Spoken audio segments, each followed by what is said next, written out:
The New York Knicks select. Yeah. Okay, big business, yeah, bitch, I know. Spend a lot of time on cash and O's. I need a road just to drive in the snow. Come from New York, so my heart had been cold. Yerrr, what is up, guys? Coach Cole back in the building. You already know the vibes, Omega family. And we back with another video, guys. Another tutorial video for y'all. Yo, let's not waste any more time. Y'all know what you gotta do down below. We on the road to 2K subs. Let's get into it, guys. So, you want to do the no fouls challenge with Donovan Mitchell. You want to get done with the 12 out of 12 progress, just like I did. Well, here's a video for you. So, I did this challenge in 2 attempts, and it was actually super easy. And the reason why I think it was super easy for me was because I know a little bit about basketball, the game of basketball, and it really comes down to defensive settings, guys. So I'm going to show you exactly what I'm talking about. I did show you how the team real quick. But what you want to do when you are playing this game is honestly 2 things. The first thing that you're going to want to do is go to defensive settings. You want to make sure that all your on-ball pressure and off-ball pressure is at gap. The reason why is because if you read it, it gives you significant defense. It gives you significant sag off, basically. You want to put the on-ball screen to go over because you still want to make sure that they go over and, you know, try to play, but you don't really care about that.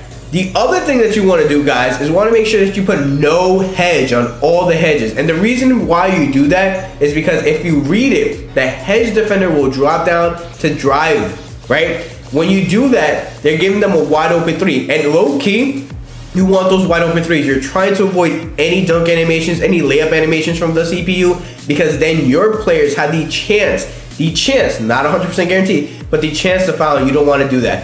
When you're talking about the drive help rules, no hope, obviously, and you want to make sure that your transition is walled up. And the reason why is because you just form a wall. You don't want them to have the drive animation, and that's that. And then the last thing that you want to do is make sure that your coach adaptive settings is off.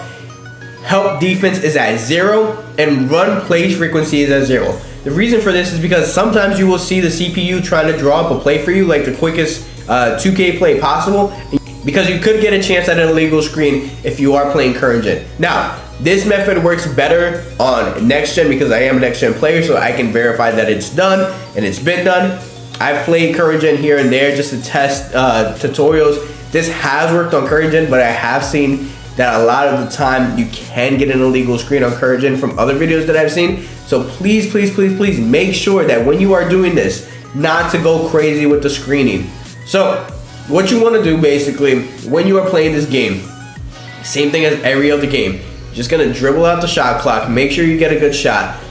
Because I'm on next gen, I can call for a screen 9 out of 10 times and I will not get called for an illegal screen. So right now I'm gonna call for a screen and I'm just gonna hit with Luka every single time, and that's gonna be basically it. If you get a rebound like I just did, I would actually probably pass it out to your point guard and just waste more shot clock.